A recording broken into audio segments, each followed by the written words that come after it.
السلام عليكم. بصوا يا جدعان، هامستر ده تعبان، عنده التهاب في العين. تمام. فاهم حاجه او اهم خطوه، اول حاجه كان هنا تمام مع اخواته. فاول خطوه ان احنا ننقله في مكان لوحده.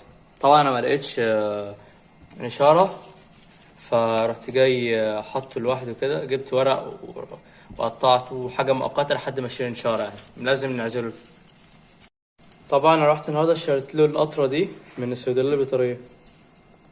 الدكتور قال لي ان انا اديله 5 مرات في اليوم، 5 قطرات في اليوم. 5 قطرات في اليوم لمدة 5 ايام. طبعا دي انتهى وانا حاسس انها عندها عطس او رشح خفيف كده، فيعني ربنا يستر وان شاء الله تعدي على خير يعني وما تموتش مننا، لان الهامستر طبعا مناعته ضعيفة جدا للامراض. فيعني ينصح ان محدش يمسكها كتير الفترة دي، بس نمسكها نديها الدواء وخلاص. يعني عينيها اهي لو بتيجي بس تكون باين انها مدمرة. طبعا زي ما قلنا دي فرشة بشكل مؤقت، ونعزلها عن الهمسات التانية لإيه؟ لأنها ممكن تعدل أو بنسبة كبيرة تعدل الهمسات اللي معاها. فأهم حاجة إن احنا نعزلها عن الهمسترات التانية. وهتابع معاكم إن شاء الله بعد العلاج بعون الله يعني.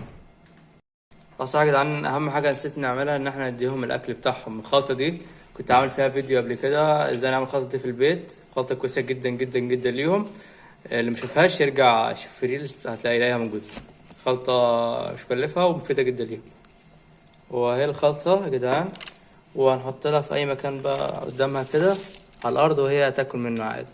والبيت ده فيه نشارة، تمام. ده حاطط فيه نشارة، فهي أصلا مش تطلع بس تاكل أو أي حاجة وتدخل تنام هنا بس. ده الحوار كله. يلا سلام.